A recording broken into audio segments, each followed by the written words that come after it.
Hi friends, ഞാനിന്ന് idli batter വെച്ചിട്ട് നമുക്ക് പെട്ടെന്ന് തന്നെ നല്ല ടേസ്റ്റി ആയിട്ട് ചെയ്തെടുക്കാൻ പറ്റുന്ന തമിഴ്നാട് സ്റ്റൈലിലുള്ള ഒരു പനിയാരം റെസിപ്പി ആയിട്ടാണ് വന്നിട്ടുള്ളത്. ഇത് കുട്ടികൾക്കും വലിയവർക്കും എല്ലാം ഒരുപോലെ ഇഷ്ടപ്പെടുന്ന ഒരു റെസിപ്പിയാണ്. നമുക്കത് എങ്ങനെയാണ് റെഡിയാക്കുന്നതെന്ന് നോക്കാം. പനിയാരം ഉണ്ടാക്കാനായിട്ട് 240 ml കപ്പിൽ ഞാനൊരു 2 കപ്പ് ഇഡ്ഡലി ബാറ്ററാണ് എടുത്തിട്ടുള്ളത്. അത് ഈ ഒരു കൺസിസ്റ്റൻസിയിൽ വേണം നമ്മുടെ പനിയാരത്തിൻ്റെ ബാറ്റർ ഇരിക്കാനായിട്ട്. ദോശമാവിൻ്റെ അത്രയും ലൂസായി പോകാൻ പാടില്ല. ഇനി നമുക്ക് ഇതിലോട്ടുള്ള ഉള്ളിയെല്ലാം ഒന്ന് വഴറ്റിയെടുക്കണം. ഇപ്പോൾ ഞാനൊരു പാൻ വെച്ചിട്ട് ഒരു 2 ടേബിൾ സ്പൂൺ ഓയിൽ ഒഴിച്ച് കൊടുത്തിട്ടുണ്ട്. ഇതിലോട്ട് നമുക്ക് ആദ്യം കടുക് ഇട്ട് കൊടുക്കണം. 1 ടീസ്പൂൺ കടുകാണ് ഇട്ട് കൊടുക്കുന്നത്. 1 ടീസ്പൂൺ ഉഴുന്നും കൂടെ ഇപ്പോൾ ചേർത്ത് കൊടുക്കുകയാണ്. കടുകും ഉഴുന്നെല്ലാം പൊട്ടി വന്നിട്ടുണ്ട്. ഈ സമയം നമുക്ക് ഇതിലോട്ട് ഒരു സവാള ചേർത്ത് കൊടുക്കാം. ഒരു മീഡിയം സൈസ് സവാള ചോപ്പ് ചെയ്തതാണ്. ഇനി ഇതിലേക്ക് ഒരു ചെറിയ ക്യാരറ്റ് ഗ്രേറ്റ് ചെയ്തും കൂടെ ചേർത്ത് കൊടുക്കാം. ക്യാരറ്റ് ഓപ്ഷണലാണ്, അതല്ലാതെ നമുക്ക് ഉണ്ടാക്കിയെടുക്കാം. ക്യാരറ്റെല്ലാം ചേർക്കുമ്പോൾ നല്ലൊരു ടേസ്റ്റാണ്. ഇനിയൊരു 2 പച്ചമുളക് ചെറുതാക്കി കട്ട് ചെയ്തും കുറച്ച് വേപ്പില കട്ട് ചെയ്തും കൂടെ ആഡ് ചെയ്ത് കൊടുക്കാം.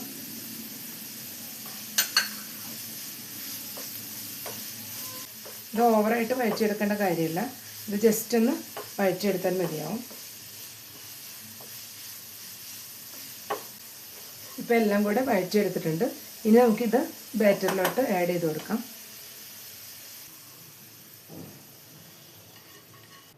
ഇനിയിപ്പോൾ അല്പം ഉപ്പ് കൂടെ നമ്മളിതിൽ ആഡ് ചെയ്ത് കൊടുക്കണം. ബാറ്ററിൽ ഞാൻ ഓൾറെഡി കുറച്ച് ഉപ്പ് ചേർത്തതാണ്, എന്നാലും ഒരു അല്പം കൂടെ ഉപ്പ് നമുക്കിപ്പോൾ ചേർത്ത് കൊടുക്കണം. ഇനി എല്ലാം കൂടെ നന്നായി ഒന്ന് മിക്സ് ചെയ്തെടുക്കാം.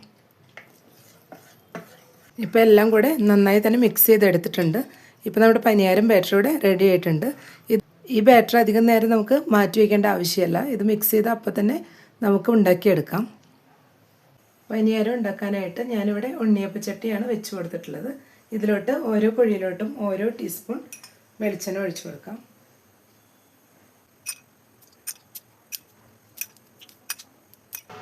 നമുക്ക് ഫ്ലെയിം ഒന്ന് ലോ ആക്കിയിട്ട് വേണം ഓരോ പനിയാരവും ഒഴിച്ചു കൊടുക്കാൻ. നമുക്ക് ഓരോ പനിയാരമായിട്ട് ഒഴിച്ചു കൊടുക്കാം. ഒരു ഹാഫ് ഭാഗം ഒഴിച്ചു കൊടുത്താൽ മതിയാവും. ഫുള്ളായിട്ട് കുഴിയിൽ ഒഴിച്ചു കൊടുക്കരുത്.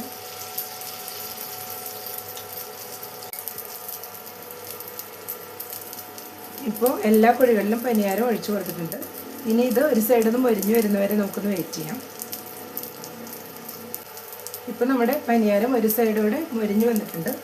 ഇപ്പോൾ ഒരു 2-3 മിനിറ്റ്സ് ആയിട്ടുണ്ട്. അപ്പോൾ ആ സമയത്ത് നമുക്കിത് മറിച്ചിട്ട് കൊടുക്കാം. ഒരു ഫോർക്കോ സ്പൂൺ വെച്ച് നമുക്കിത് മറിച്ചിട്ട് കൊടുക്കണം.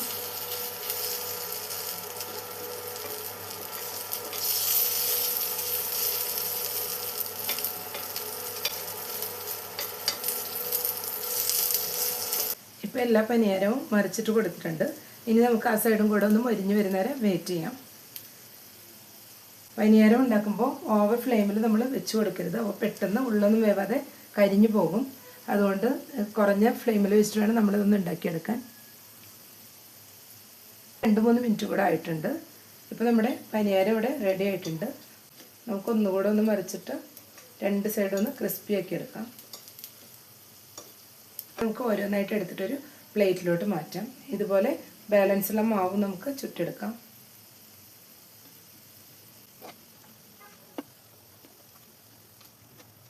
ഇപ്പോൾ പനിയാരം എല്ലാം റെഡിയായിട്ട് ഞാനൊരു പാത്രത്തിലോട്ട് മാറ്റിയിട്ടുണ്ട്.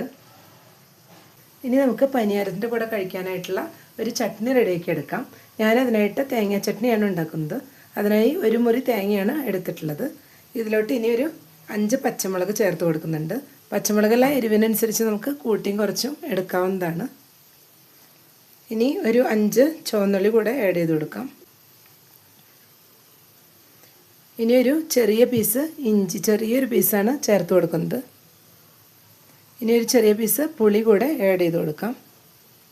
ഇനി ഇതിലേക്ക് ആവശ്യത്തിനുള്ള ഉപ്പും കൂടെ ചേർത്ത് കൊടുക്കണം. ഇപ്പോൾ തേങ്ങയും ഉള്ളിയും പച്ചമുളകെല്ലാം ഒരു മിക്സിയുടെ ജാറിലോട്ട് ഇട്ട് കൊടുത്തിട്ടുണ്ട്. ഇനി നമുക്ക് ഇതെല്ലാം കൂടെ ആവശ്യത്തിന് വെള്ളം ചേർത്തിട്ടൊന്ന് അരച്ചെടുക്കാം. ചട്നി അരച്ചെടുത്തിട്ട് ഞാനൊരു ബൗളിലോട്ട് മാറ്റിയിട്ടുണ്ട്. ഇനി നമുക്കിതൊന്ന് താളിച്ചെടുക്കാം. ചട്നി താളിക്കാനായിട്ട് ഞാനിപ്പോൾ ഒരു പാൻ വെച്ച് കൊടുത്തിട്ട് 1 ടേബിൾ സ്പൂൺ വെളിച്ചെണ്ണ ഒഴിച്ചു കൊടുത്തിട്ടുണ്ട്.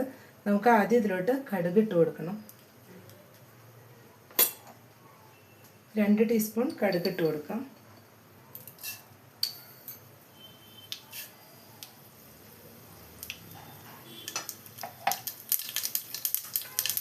ഇപ്പോൾ കടുക് പൊട്ടി വന്നിട്ടുണ്ട്. ഈ സമയം നമുക്ക് 2 ഉണക്കമുളകും പൊട്ടിച്ചതും വേപ്പിലയും കൂടി ചേർത്ത് കൊടുക്കാം. ഇനി ഇത് ചട്നിയിലോട്ട് ഒഴിച്ചു കൊടുക്കാം. ഞാനിപ്പോൾ കടുക് പൊട്ടിച്ച് ചട്നിയിലോട്ട് ഒഴിച്ചു കൊടുത്തിട്ടുണ്ട്. നല്ല തിക്നെസ്സോട് കൂടിയിട്ടാണ് ഉണ്ടാക്കിയിട്ടുള്ളത്. ഈ ചട്നി ഇഡ്ഡലിയുടെ കൂടെയും ദോശയുടെ കൂടെയെല്ലാം നല്ല സൂപ്പർ ടേസ്റ്റാണ് കഴിക്കാനായിട്ട്. നമുക്ക് ഇഡ്ഡലി ബാറ്ററെല്ലാം ബാലൻസ് വരുമ്പോൾ ഈസി ആയിട്ട് നല്ല ടേസ്റ്റി ആയിട്ട് ഉണ്ടാക്കിയെടുക്കാൻ പറ്റുന്ന ഒരു റെസിപ്പിയാണ്. അപ്പോൾ എല്ലാവരും ഇതൊന്ന് ട്രൈ ചെയ്ത് നോക്കുക. ഇഷ്ടപ്പെട്ടെങ്കിൽ ലൈക്ക് ചെയ്യാനും ഷെയർ ചെയ്യാനും സപ്പോർട്ട് ചെയ്യാനും മറക്കരുത്. Thank you.